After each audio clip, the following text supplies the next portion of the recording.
Okay sir.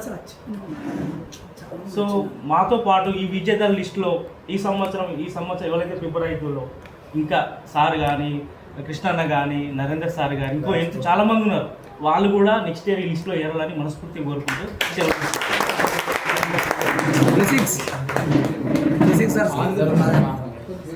పలలాంటి పౌరుషం. ముందుగా అందరికీ నమస్కారం.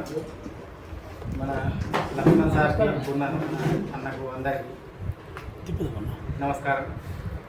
నా పేరు అందరికీ తెలుసు, కరుణాకర్. 2018లో పంచాయత్ సెక్రటరీగా సెలెక్ట్ కావడం జరిగింది.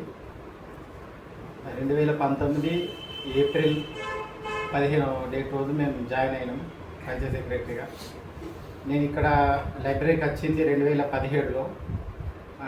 2014లో నా బీటెక్ కంప్లీట్. ఆ తర్వాత కోచింగ్కి వెళ్ళిన నాగార్జున ఇన్స్టిట్యూట్లో.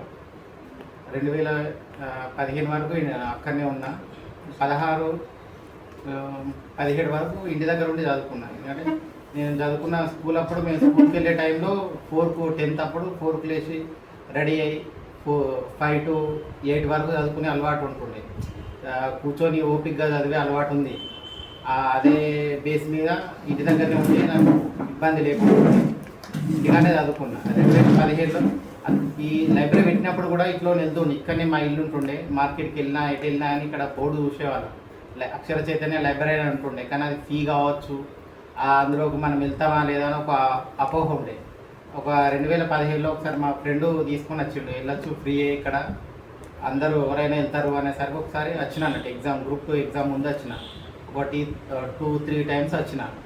తర్వాత ఎగ్జామ్ అయిపోయిన తర్వాత నుంచి రెగ్యులర్గా ఇక్కడికి లైబ్రరీకి రావడం అనేది అలవాటు కావడం జరిగింది. ఎందుకంటే కొంచెం నేను సోషలైజ్ కావడం అనేది చాలా తక్కువ. వాళ్ళతో కలవడం మాట్లాడడం అనేది తక్కువ ఉంటుంది నాకు. ఇల్లు నేను చదువుకోవడం అంత మట్టుకే నాకు తెలుసు. ఇంట్రోవర్ట్, ఏంటంటే వీళ్ళతో మాట్లాడినా ఏదైనా అంటారేమో ఏదో అన్నట్టు ఒక ఫీలింగ్ ఉంటుండే. లైబ్రరీకి వచ్చిన తర్వాత ఇక్కడ ఈ ఫ్యామిలీ అనేది ఒక ప్రత్యేకంగా నాకు ఏర్పడ్డది. లైబ్రరీ అనేది అక్షర చైతన్య, అది అన్నయ్య వాళ్ళని. ఇక్కడికి వచ్చిన తర్వాత వీళ్ళతో డిస్కషన్ సబ్జెక్ట్ కానీ మిగతా ఏ విషయాలు కానీ మాట్లాడడం కానీ చాలా వరకు నాది నేను ఇంప్రూవ్ చేసుకోవడానికి ఎక్కువ అవకాశం నాకు ఈ లైబ్రరీ వల్లనే జరిగింది. నాకు beat officer, section officer and group D కూడా వచ్చినాయి. కానీ ఏంటంటే బీటు సెక్షన్ ఏంటంటే ఫిజికల్ ఈవెంట్కు నేను వెళ్ళలేదు. ఫిజికల్గా అన్ఫిట్, నాతో కాదు. వాక్ చేయడం కానీ రన్ చేయడం కానీ ఓపెన్లోనే వచ్చినాయి. చదవడం 8 గంటలన్నా అవుతా కానీ ఫిజికల్ యాక్టివిటీస్ చాలా తక్కువ. చిన్నప్పటి నుంచి మొత్తానికి లేదు. అది ఒక్క బీటు సెక్షన్ వచ్చిన తర్వాత దీనికి ఒక 4 గంటలలో 24-25 కిలోమీటర్లు నడవాలని అప్పుడే తెలుసు నాకు. ఆ నోటిఫికేషన్తోనే తెలుసు. అందుకే కానిస్టేబుల్ కానీ, ఎస్ఐ కానీ, ఏవీ కానీ ఎగ్జామ్స్ నేను రాయలేదు, అవి కూడా టచ్ చేయలేదు. ఏంటంటే ప్రిలిమినరీ ఎగ్జామ్ రాస్తుంది, ఎందుకంటే నా సబ్జెక్ట్ కోసం రాస్తుంది. ఈవెంట్స్ మాత్రం వచ్చినా కానీ నేను వెళ్ళలేదు. గ్రూప్ డి కూడా వచ్చింది. గ్రూప్ డిలో వచ్చింది కానీ అది చాలా కష్టం అనేసరికి ఫిజికల్గా నాతో కాదని నేను వదిలేసుకున్నాను. పంచాయత్ సెక్రటరీ గ్రూప్ 2 తర్వాత ఇవి బీట్ ఆఫీసర్, సెక్షన్ ఆఫీసర్ అయిన తర్వాత గ్రూప్ 2 కూడా అయిపోయింది. ఆ తర్వాత ఏంటి నెక్స్ట్ అనేది ఒక మైండ్లో వచ్చింది. ఏంటంటే మనం సాధించగలమా ఈ ఒక అందరు ఏంటంటే సాఫ్ట్వేర్ వెళ్తుంది. నేను చదివింది కూడా టాప్ 5 కాలేజీలో చదివింది. నాకు ఈ ఇంట్రోవర్ట్ ఈ ఫీలింగ్ వల్లనే ఇంటర్వ్యూలను ఎదుర్కోలేకపోయినా, నాకు రాదు అనే ఒక భయం వల్లనే అటు సైడ్ వెళ్ళలేకపోయినా. అలాంటి టైంలో నేను ఈ గ్రూప్ 2 అయిపోయింది, ఫారెస్ట్ బీటు సెక్షన్ కూడా రాలేదు అని ఒక నిరుత్సాహంలో ఉండే. అలాంటి టైంలో పంచాయత్ సెక్రటరీ అనే నోటిఫికేషన్ వచ్చింది. ఇంతగాని ఇంకెక్కువ చదువుదామని చదవడం జరిగింది. అప్పుడు ఓపెన్లోనే వచ్చింది జాబ్ కూడా, పంచాయత్ సెక్రటరీ కూడా. ఆ తర్వాత నుంచి రెగ్యులర్ లైబ్రరీకి అనేది కంటిన్యూస్ ఇప్పటికి కూడా లైబ్రరీకి రావాలని ప్రయత్నిస్తుంటే మనం చేస్తున్న వర్క్ వల్ల కొంచెం రాలేకపోవడం జరిగింది తప్ప కానీ లైబ్రరీ అయితే రెగ్యులర్ అదైతే అంటే నాకు తెలిసిన దాదాపు దగ్గర ఉండి నాతో మాట్లాడిన వాళ్ళకి నేను ఎక్కువ చెప్పడానికి ఇష్టపడతాను. మన తెలియని వ్యక్తుల గురించి ఇప్పుడు మీ అందరికి నా పేరు తెలుసు, కానీ మీరు చాలా మందికి వాళ్ళ పేరు నాకు తెలియదు. ఎందుకంటే నేను తెలుసుకోవాలనుకున్నాను. నన్ను అడుగుతారు మీ పేరేంటి అడుగుతారు, అన్నీ అడుగుతారు, అన్నీ చెప్తా. కానీ వాళ్ళని రివర్స్ నేను అడగా, ఏది కానీ అడగా, నీ పేరేంటి, నువ్వు ఏం చెప్తున్నావు, ఏంటిదని అడగా. నా గురించి తెలుసుకోను, నాకు అనవసరం, నేను వాళ్ళ గురించి తెలుసుకోవడానే ఉంటా. చాలా దూరంగా ఉంటా సమాజానికి కానీ ప్రతి విషయానికి కానీ నేను దూరంగా ఉంటాను. నా లైఫ్ నేను అన్నట్టే ఉంటా. అది కొంచెం నాకు సాఫ్ట్వేర్ సైడ్ వెళ్ళలేకుండా చేయడం జరిగింది, ఇటు సైడ్ రావడం జరిగింది. ఇటు సైడ్ అయినా కానీ ఇప్పుడు పబ్లిక్తోనే నాకు ఎక్కువ ఇంటరాక్షన్ ఉంది.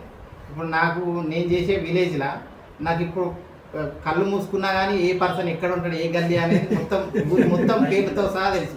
వాళ్ళ సర్నేమ్, వాళ్ళ ఫాదర్ నేమ్, చనిపోయిన వాళ్ళ ఫాదర్ నేమ్తో సహా తెలుసు.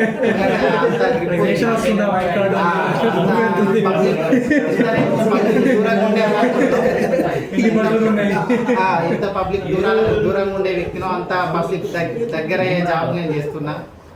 మా ఉద్యోగం గురించి కూడా చెప్పాలంటే కూడా పంచాయత్ సెక్రటరీల వల్లనే తెలంగాణలో ఎంతో కొంత గ్రామాలు అనేది చాలా మార్పు చెందినాయి. అందులో మేము కూడా భాగస్వాములమే. తెలంగాణలో కేంద్ర ప్రభుత్వ రిపోర్ట్ ప్రకారం 3.25% ఫారెస్ట్ పెరిగిందంటే అది మా వల్లనే. అలాంటి ఉద్యోగాన్ని ప్రజల కోసం సేవ చేయడమే తప్ప ఈ ఉద్యోగం కాదు. నిరంతరం ప్రభుత్వ ఉద్యోగమైనా ప్రైవేట్ ఉద్యోగమైనా సేవని, మనకి అది జీతం అనేది కొంతవరకు మన కుటుంబ పోషణ కోసమే మనకు ఉపయోగపడుతుంది తప్ప అని మనం అందించే ప్రతి పని ప్రజల కోసమే. అందరూ అనుకుంటారు గవర్నమెంట్ ఎంప్లాయీ పని చేయరు, వాళ్ళు ఏంటంటే ఆఫీసులలో కూర్చొని ఏసీలలో కూర్చొని ఫ్యాన్ల కింద కూర్చొని పని చేస్తారు, వాళ్ళు ఏం ప్రజల గురించి పట్టించుకోరు అంటారు. కానీ ప్రజల కోసం మేము అందించే ఎంతో కొంత వర్క్ మా నుంచి అందడం వల్లనే ఇన్ని ఫెసిలిటీస్ అనేది ప్రజలకు అందగలుగుతున్నాయి. అదైతే 100% నేను నమ్ముతా.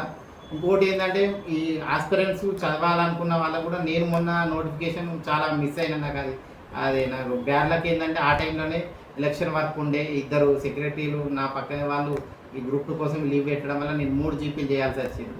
అలాంటి టైంలో నేను చదవలేకపోయాను. ఆ 2 జీపీలు నాకు తెలియకపోవడం వల్ల ఎలక్షన్ వర్క్ 24 అవర్స్ వర్క్ చేయాల్సి వచ్చింది. దానివల్ల నేను చదవలేకపోయినా. నాకు ఇప్పుడు అర్థమైంది ఏంటంటే మనం ఇంకా అచీవ్ కావాలంటే మాత్రం ఓపిక అవసరం, ప్లస్ చదవాలి, నిరంతరం చదవాలి. మనకు ఒక గంట మిగిలినా గంట సేపు అన్న చదవాలి.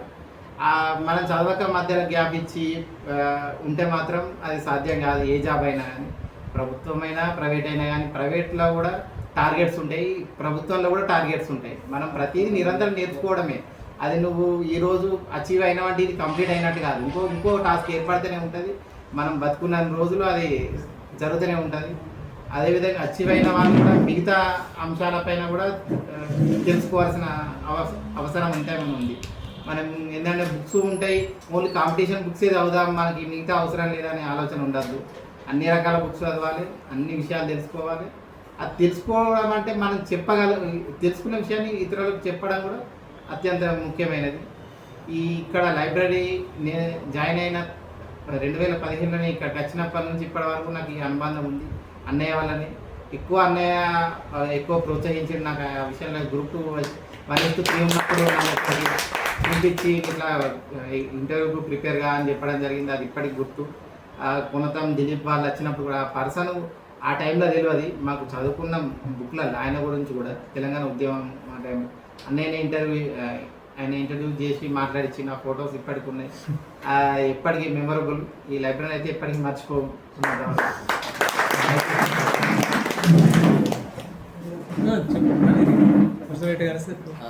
Good evening sir. Good evening to all.